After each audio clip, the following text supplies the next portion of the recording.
Welcome back to the Fans of the Home Team podcast. I'm Kelsey. And I'm Miranda. This is a podcast that talks about the fun, the drama, and the effects that sports, teams, and athletes bring to the world, whether good or bad. This is a podcast for the people who care about sports in a deeper way than who won or who lost. It's for the people who love the feel-good stories behind teams and athletes and realize that sports are just more than a game. Today's episode is going to be about the arguments behind whether sports are scripted or not.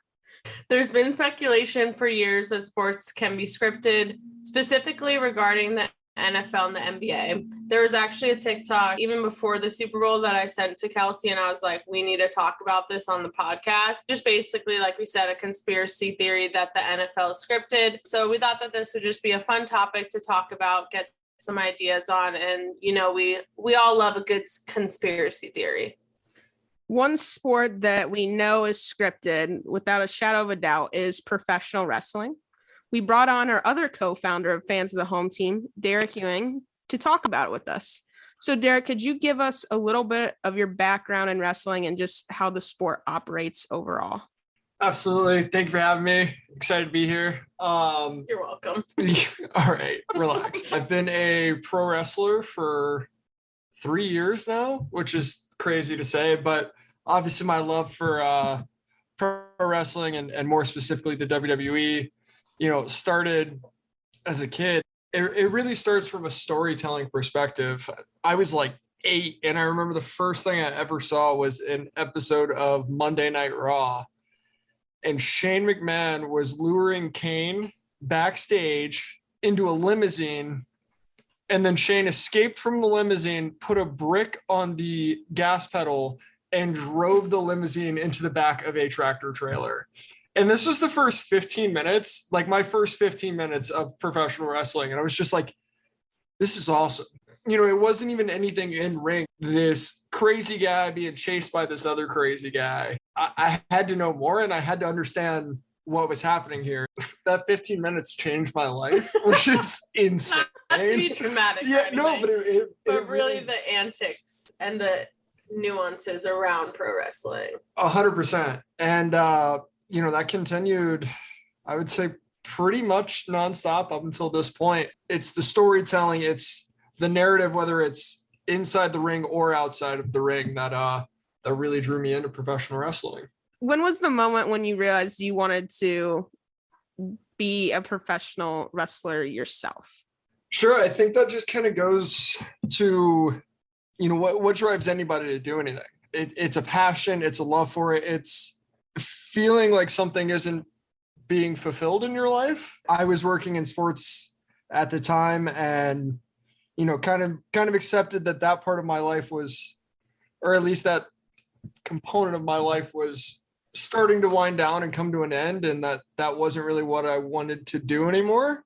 And I told myself, if I was going to get a quote unquote real job, then I was going to do something fun with my time outside of work. And that's kind of where it all started. And it's always been a passion of mine. I've always wanted to work for, in pro wrestling. Obviously WWE was always the goal, but for me, it's never been as a professional wrestler. As much as I love it, I would love to be on that, backstage writing side. And that kind of led me to start wrestling. I didn't think I was ever really going to wrestle a match. I thought maybe a match or two, and then I would, learn the business and become a manager and work as an on-screen character in that way. And then, it had to be about 3 months in, and I was like, holy shit, I can do this. Right. So it's been kind of a weird road, and still having a blast. So it's been really good. One of my personal favorite sports moments in my life was watching Derek wrestle. The atmosphere was wild. Like, it's obviously not WWE, but the amount that people get into it was unlike anything I feel like I'd ever seen before. Yeah. I mean, I think even on an indie level, as they say, people are super invested. I mean, I can drive 2 hours south or 2 hours north, and you'll see some of the same fans. And it's a commitment to it. They get as into it as we do. And it's pretty crazy to see. And I know you guys got to see some of the usual suspects, as they say, and those fans care a lot. And like I said, even on an independent level, and it's really cool to see. I think Kelsey found her two new best friends with the Sheesh Boys. She became they got a lifelong fan up in Columbus, Ohio. Listen, I will not be putting Exodus over on this podcast. I'm not. I had to bring them up I'm not talking about Casper, and I'm not talking about Joshua. Casper a goat. Not gonna do. How does everyone come up with their characters? And how did you come up with yours? As far as characters go, I think everybody's different. Some people are really into the athletic component of what we do. It's all about doing really cool moves, being in really good shape, and kind of approaching it from that way. I like to think that I approach it more from a character perspective and more from almost an acting perspective, as odd as that might sound, because what we're doing is it's really an athletic performance. That's kind of the two schools of thought. Is there's character guys, and then there's your work rate guys. That's not to say that either can't be both, but character was always something I had in mind. I played around with a couple ideas, and they always say the best wrestling characters are yourself times 1,000. And that's what Winston Bentley is. He's a complete exaggeration on myself. And I think how people viewed me growing up. So that's kind of where Winston Bentley comes from, is he's everybody's least favorite rich kid. He's got this false sense of security that comes with money, and he just thinks that he's bulletproof, and it doesn't matter that he looks like a 45-year-old man. He's always going to outthink you, and he's always going to be able to pay to get his way. And that's kind of where Winston Bentley comes from. I think that character works really well in a tag team, which is mainly what I wrestle in, as a part of Financially Stable with my tag team partner, Connor McKay. And the dynamic there is Connor is kind of he's like a trust fund douche, basically. Like, our characters play really well off each other. It's really why Financially Stable works, I think, is the dynamic between us. I'm kind of the old guy shot caller, and he's like the spry, young, rich asshole. The dynamic duo right there. Yeah. I'm assuming it works similarly across all pro wrestling, but I guess talk about how you guys come up with those storylines, kind of a little bit behind the scenes, and then Sure. how it works with like WWE as well. Sure. So on the indie level, obviously the wrestlers are the talent, and then you have a booker or a promoter. They put on the show, and at my level, everybody's basically an independent contractor. A promoter will say, hey, I got this spot. It's for a heel being the bad guy, a baby face. I'm referring to the good guy in this dance or this ballet of professional wrestling. You market yourself right, and then promoters and bookers reach out, and that's kind of how that side of it works. As far as storylines go, a lot of it is up to the wrestlers on the independent level. If I know it's like my home promotion, then I'll be given a direction, and then am allowed to take the story wherever it goes, as long as it fits how the promotion is trying to come across. You have bar shows, you have family shows, you have all these different variety of professional wrestling shows. You're always going to have your heel and your baby face. That's like your blueprint for a match. Some guys will script out their entire match. This is all done, before the show. It's not like we're handed a script and saying like, this guy's going to do an arm drag, and this guy's going to, It's all very much called beforehand. A lot of guys and a lot of veterans will say that you should call it in the ring. And what that means is, you plan out your major spots, and then everything else is kind of subject to how the crowd is reacting to you. So you very much have to be able to read the audience, and a lot of it can be called on the fly, as long as you're comfortable with some of the moves you are taking, and, everybody kind of runs through some of their move set. And I know how to take that. I can't take this, and kind of working through some of that. And then on the WWE level, it's a lot more heavily scripted as far as promos or even the matches themselves. They have what's called an agent for every match. That agent is responsible for making sure that the matches don't clash with something else going on in another match. You would never want a wrestling match to have the same finish as the match that's before or after it, or really on the same show. So that agent is kind of responsible for mapping out how the match is going to go, obviously with the feedback of the wrestlers as well. But it's a lot more scheduled and planned out. And as far as storylines go, they can plan storylines out for as long as a year. You can look at something going on at WrestleMania this year in Dallas, and it might be leading into WrestleMania next year in LA. That's a long story. Yes. It's very complex, more than I thought. You really are more of you're an athlete, but you're also like a professional storyteller on the fly, which is crazy.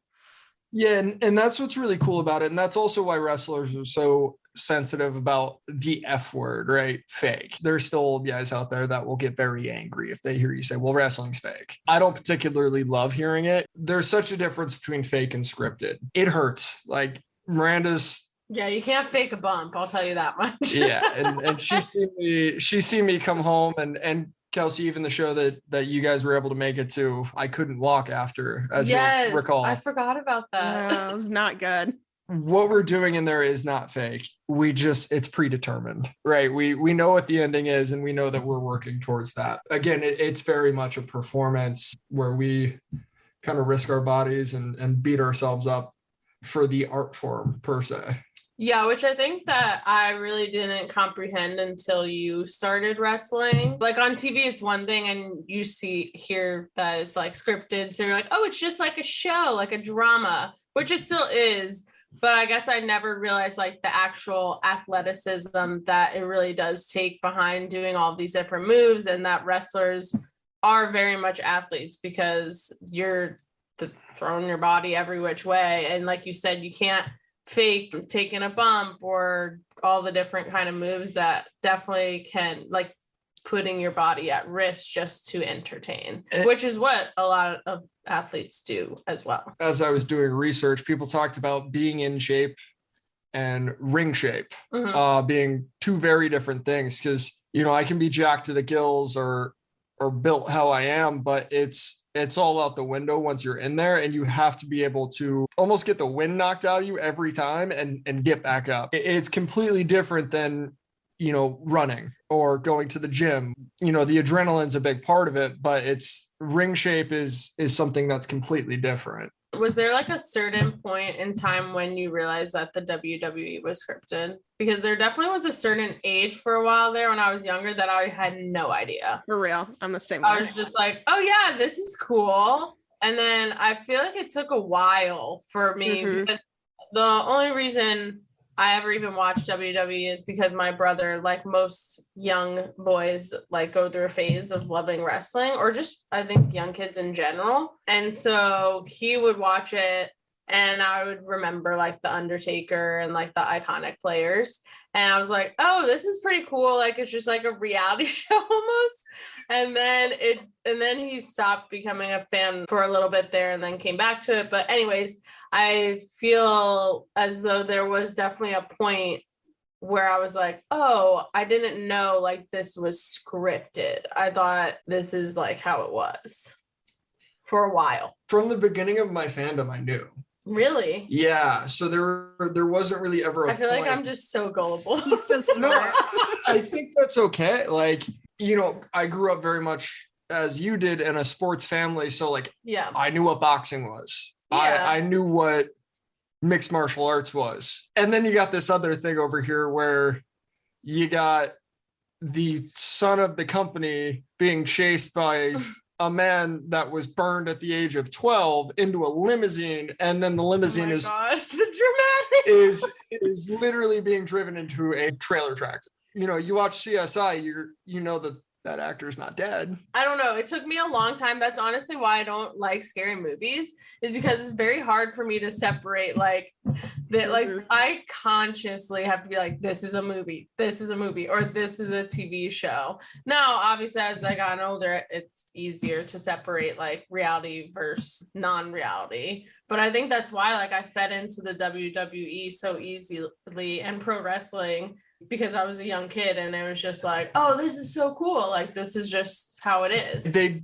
can do such a good job of taking things that are happening in real life in the company. Like Vince McMahon really owns the WWE. Yeah. So then you see him walk out as a character and he's playing this maniacal asshole owner. And it's like, that's believable. Yeah. And you're not sure where that line stops.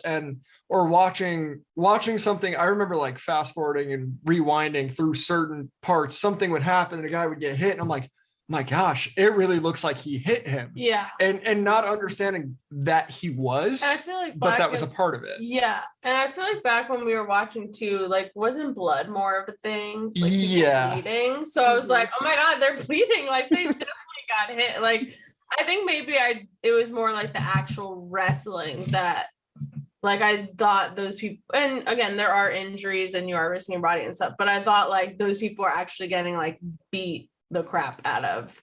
Yeah. And I mean, sometimes they are, you know, right now, as you kind of alluded to, like right now we're in what's called the PG era, but back in the late 90s, early 2000s, we were in the Attitude Era, which was kind of the high point of professional wrestling.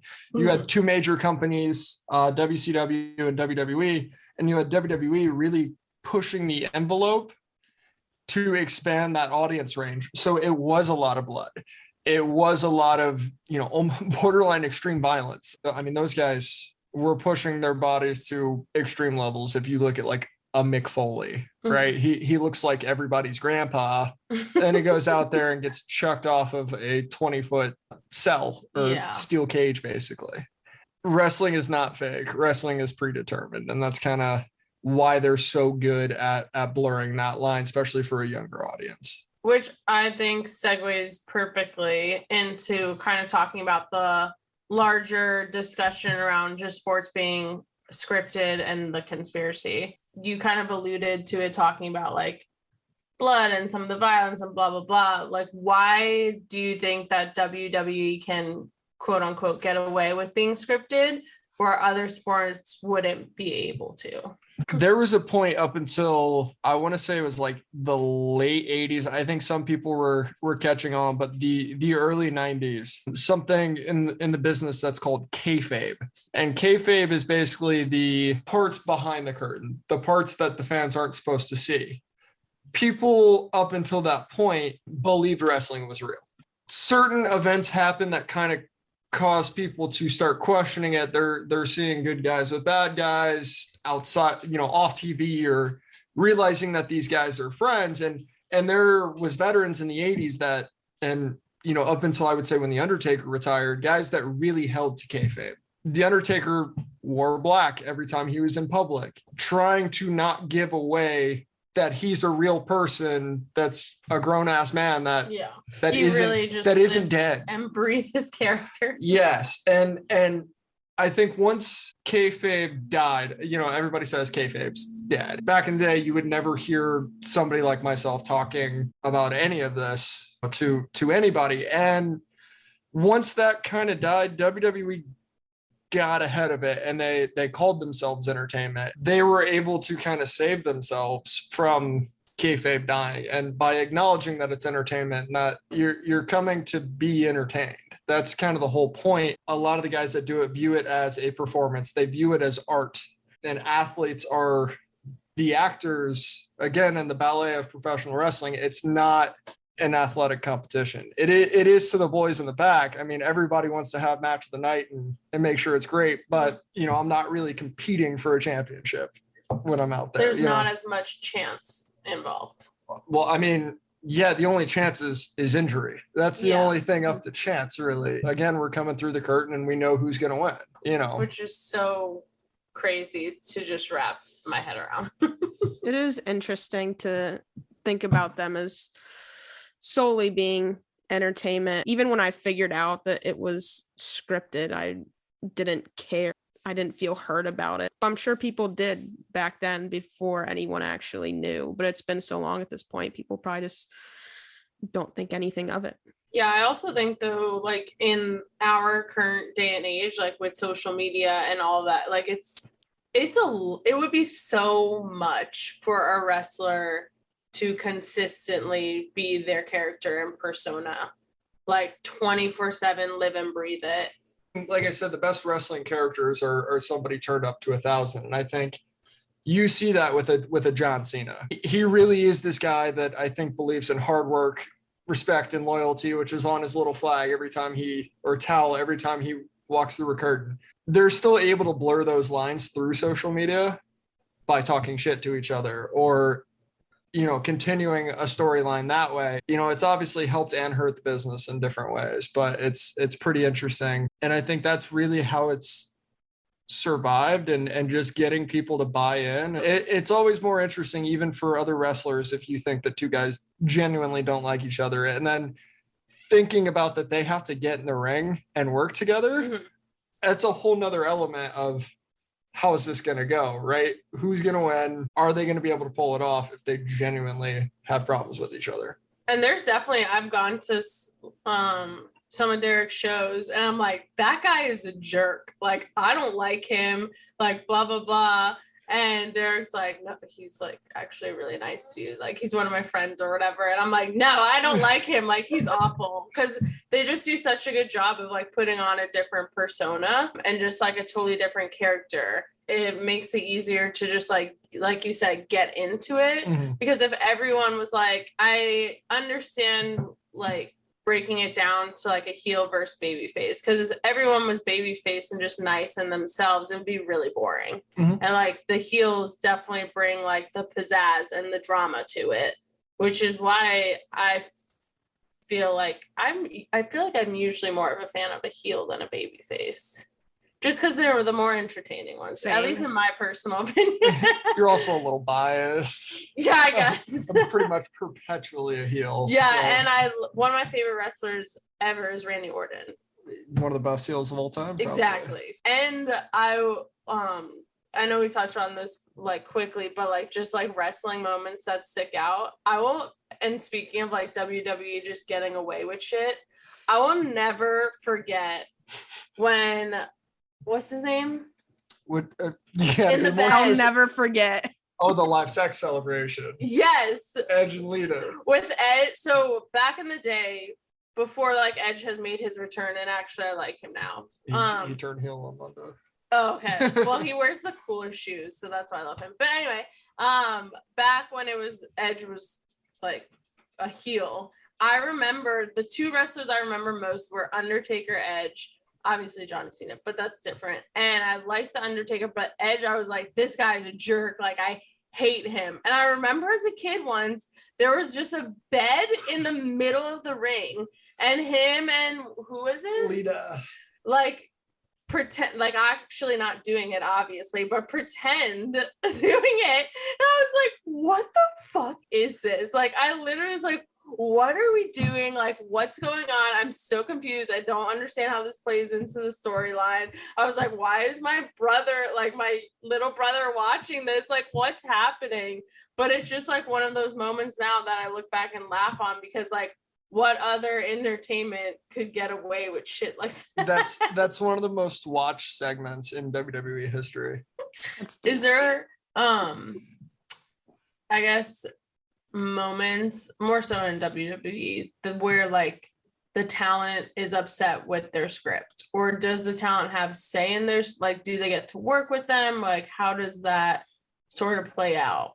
I've heard different things over the years as far as being a marky little kid on the internet that looked everything up. A lot of it was on the wrestlers. Obviously there was the overall storyline, but now and they would go out, cut a promo. They would either have bullets that they knew they had to hit, or I think occasionally it was scripted. Now you've really flipped that. Everything is pretty much scripted at this point. I think in WWE, that's a big reason why you will often hear of talent leaving. you got to think up until creative differences. Yeah, it's having control of your own creative process. And you have to think up into that point of reaching WWE. If you're not a WWE developmental guy, you've pretty much been doing all your own stuff up into that point. Mm-hmm.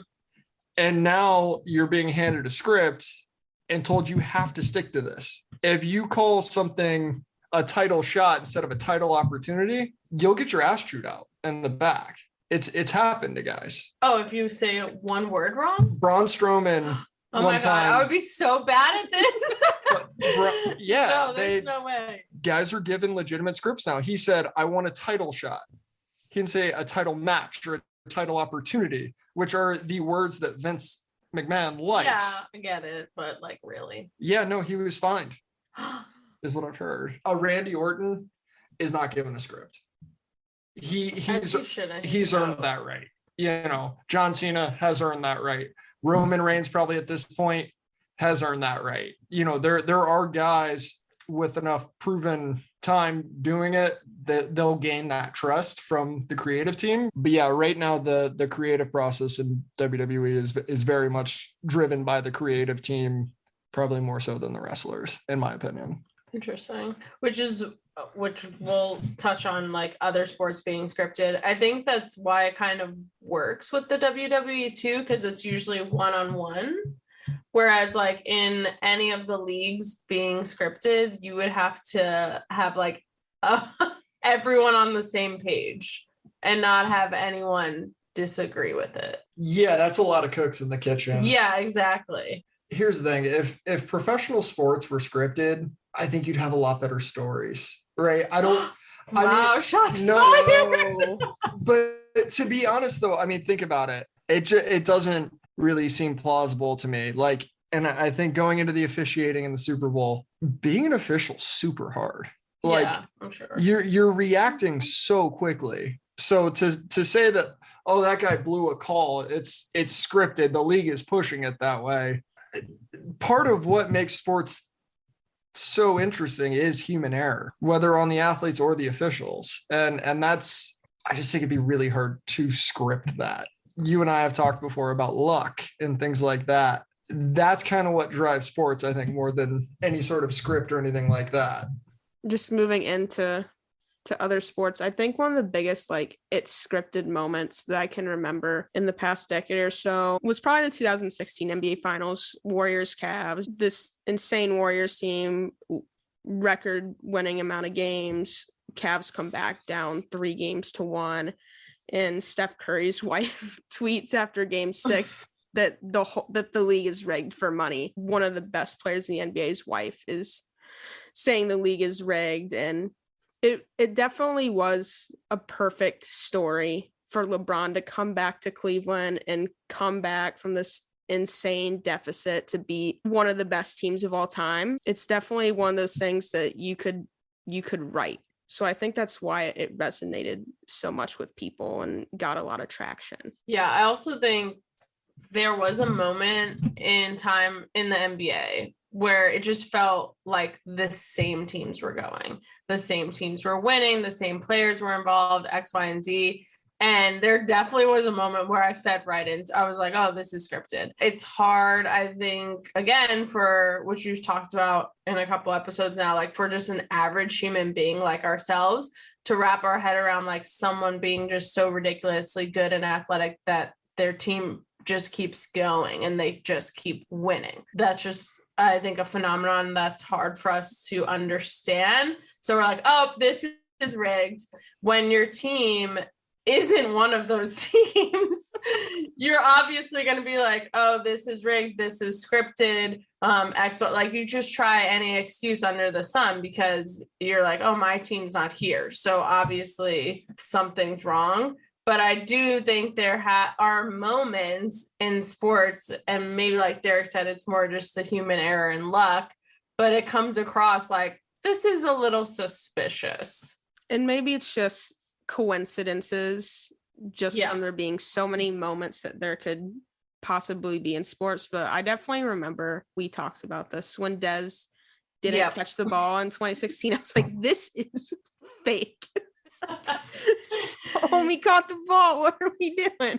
I think it's sports out, and I have always said this, is like a large, like probably the large, I don't want to put a percent around it because I would be like, yeah, angry, but there's, I think, more luck, like percentage wise, than any other thing involved in sports. I really, really do, especially when it comes to like those close calls. And it's such a game of chance. It really is. Obviously, you try to control all the elements with the players, the talent, training, practice leading up to it, everything under the sun. But there's just certain moments that it's just up to luck, which I know we talked about today, like doing a podcast on some of the most lucky and unlucky sports teams or players or moments, which I think would be amazing. Do you ever think about how there's probably certain plays that have happened in sports that have like changed the landscape of the league for like ever? That's so crazy. Yes. Like it honestly hurts my head to even comprehend just like the sports universe in general, because even if you just talk about like your life, there's decisions and moments that you've made that have changed the entire course of your life. You don't really know it in the moment, but there's definitely moments in sports that, again, like after the death situation, the NFL made a rule. So like it entirely changed sports. And if that rule was already in place, would have been a catch, the Cowboys might have won a Super Bowl. Who knows? Like, probably not. If you think about like the helmet catch. Yeah, that was really lucky.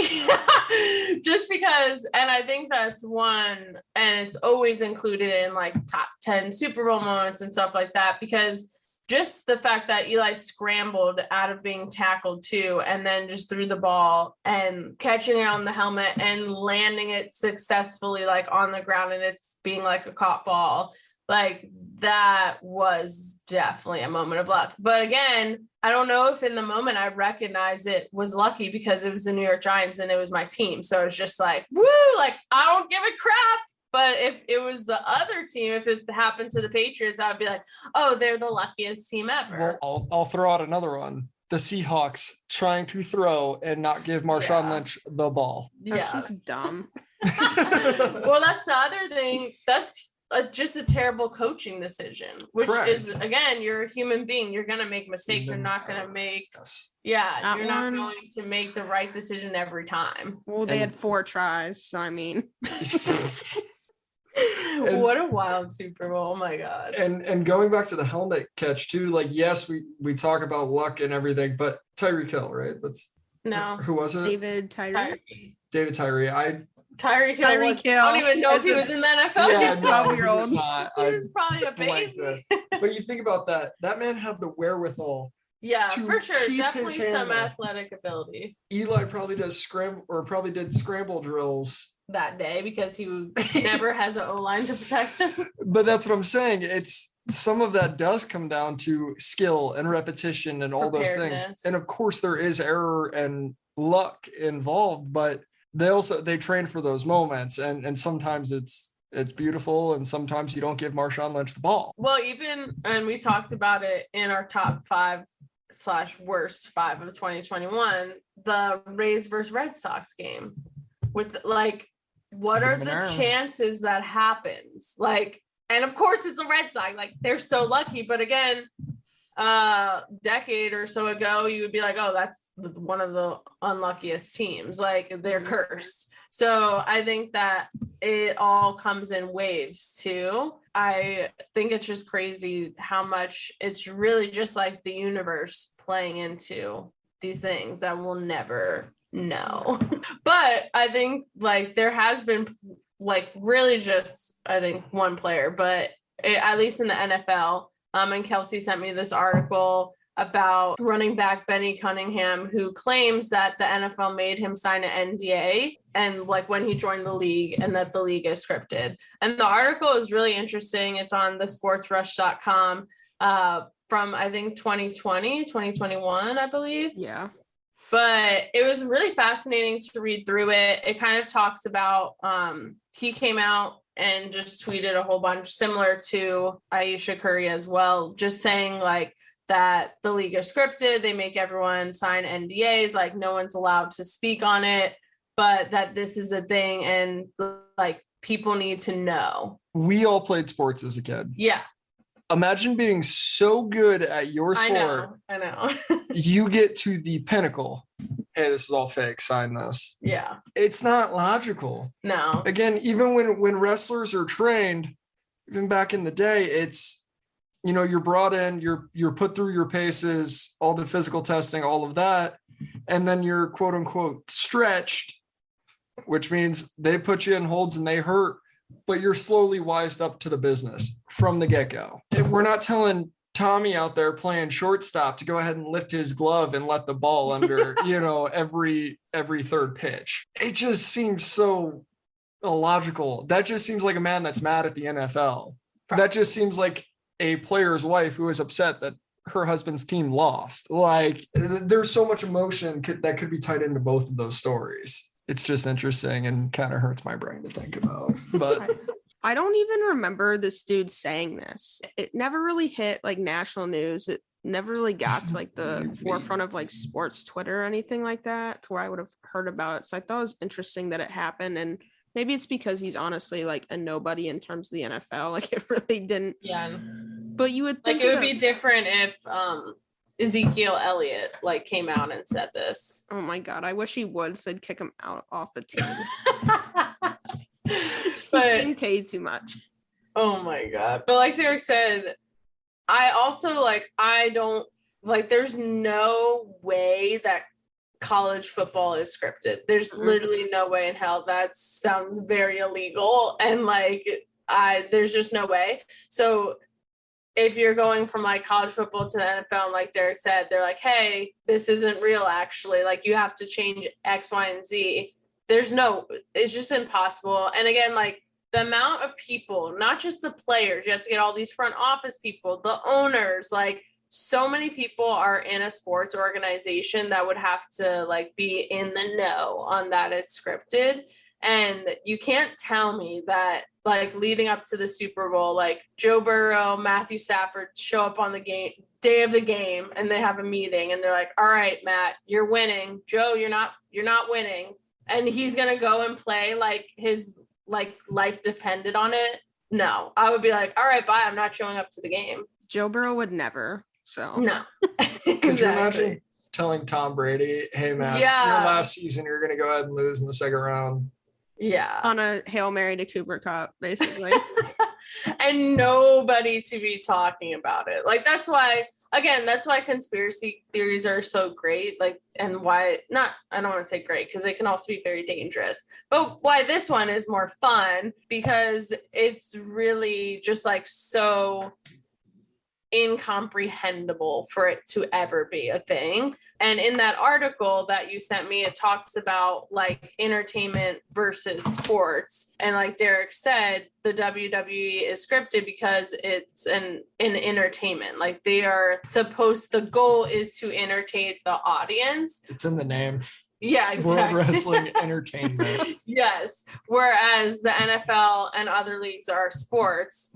Obviously, they're still a business, though, and they need to make revenue and money, and it is in the sports and entertainment industry, as Kelsey and I would know, since, we went to school for it. But I think that there was an argument in the article that I thought was pretty fascinating. So it just said, while we call these leagues sports, they are in fact businesses. Their business is entertainment. The NFL, for one, has actually argued this fact before the Supreme Court as recently as 2010. Being entertainment, the leagues are legally entitled to do what is needed to entertain their audience, such as the creation and promotion of certain storylines. Despite arguments to the contrary, this makes the NFL, MLB, NBA, and NHL on par with professional wrestling, as well as circuses, ballets, music acts, and magicians. We're all in agreement these aren't scripted, but they do need to make money and be entertaining and are a business. So I think it might not be scripted to a T, but I feel like there are certain influences. I think anybody is very quick to pick up on storylines. As media, they're attracted to that sort of thing and to push a narrative, right? I mean, you look at it with anything. I mean, the Super Bowl, it's the old gunslinger against the new quarterback on the Rookie, block, yeah. right? Like there's a narrative there, and of course they're going to push those narratives because it makes everything more interesting, Yeah. right? It's the same reason an 8-year-old gets into wrestling by watching. Are we going to bring up the limousine again? But it's the same thing. It's a storyline. It's a narrative. Yeah. Now I want to see those two wrestlers go at it, or those two teams play each other. It's the whole point. Which in the article too, it does talk about how like the NFL splits revenue with the 32 teams. So if the Patriots are in the Super Bowl, they're going to make more money if like the Miami Dolphins or somebody a little more relevant is in the Super Bowl. So it was kind of arguing that it is a business at the end of the day and they need to be making money. I feel like I see it the most in the NHL because there's certain teams that I think you want in the Stanley Cup and there's certain teams you don't want. Do you feel like teams are pushed towards the Stanley Cup? Yes. Is that kind of what you're saying? Okay. Yeah. I think for a long time, the Lightning wasn't that team. Even when we were just in Nashville for the Stadium Series, one of the storylines was like, oh, there's hockey in the South, which is super cool. But even some of the Nashville fans were like, oh, you guys, there's hockey in Florida? I'm like, yeah. Like, what are you talking about? But I think for a while, like, I don't know, you could see just the lack of coverage of the Lightning and certain teams. And that's coming from a Rangers fan who like original 16, big city market. We get covered still all the time, which is awesome. But I think that it took a long time for the Lightning to prove like, hey, pay attention to us. We bring money, revenue into the league and into Tampa Bay. One of the biggest sources of revenue now is like those TV contracts. So you want as many eyes on the channel. So if it's, I don't know, like the Coyotes over like the Penguins and the Black, whatever it is. So you're talking about the Coyotes that are going to play in front of a crowd of 5,000 people for the next like 2 years. Yeah, exactly. Those Coyotes. Exactly. Could you imagine if that happened in New York? No, they couldn't figure out the stadium. It would never happen. They're like, hey, you're going to play on a college campus. It would never happen. That's what I'm saying. Yeah, I agree. Like there are certain moments. I think even this year's Super Bowl got way more viewers than last year as well. And I think it's like, yeah, Tom Brady was in the Super Bowl, but again, he was playing for the Bucks. Like it wasn't like the Patriots. And I think this year it was like the Bengals and the Rams, who are two heavily followed fandoms, but more so the storylines that were pushed too. And even looking back to that Bucks one, the storyline was a team has never won the Super Bowl in their home city, right? And then that was a narrative again this year. Yeah, which would literally happen again. So. Yeah. When is the Super Bowl coming to Dallas? Just kidding. We still won't make it. But again, so next year it's in Arizona. Like, do you think they want the Arizona Cardinals in it? No. I don't know. And you have to think it is a business at the end of the day. These owners, GM, like they have so much money. I don't know. It's just, I feel like they have to have like an influence in some form or another. I don't think it's like scripted or to a T, but there's just certain things where I'm like, it's awfully convenient that these two teams are on the biggest game of the year. Yeah, I always felt like with the NBA, like remember when it was like the Cavs Warriors like 100 straight years? Like yes, that cannot be good for the sport. Like I stopped watching the NBA after that because I'm like, this is so boring. What was it? Was it last season? It was like the Dodgers and the Astros, and who wants to watch that? People follow teams that I think are likable and are new and are different. And I think to get the most eyes on the final game or the final series, it makes more sense if they do push those storylines and try and get those teams there. But, you know, obviously there's a lot of luck to it as well. Derek, thank you so much for being on the podcast. We appreciated all of your insight into professional wrestling. No problem. Next time, just call Winston Bentley's agent. Her name is Miranda Morrow. And then we can set this up again sometime. Thank you so much for listening to the podcast. Next week's episode will be an interview with New York Yankees fan J. Mike Johnson. Talk about a lucky team. Yeah, unfortunately not listening to that. No, I'm just kidding. J. Mike's story is actually really cool and fascinating with his dad's involvement in the organization. So definitely check that out, and also check out our link tree, which you can find in the description of this episode. This is our one-stop shop, as always, for you to find all of our social media accounts, and also sign up to share your fandom story with us, as we would love to just hear all the different fandoms and be able to share your story with our audience. So you don't miss any of our upcoming podcasts, subscribe to us on whatever platform you're listening on. And if you feel so inclined, go ahead and share with a friend or leave us a review. Every little bit helps at this point. Thank you again, and we'll see you next Wednesday. Killed it. Peace.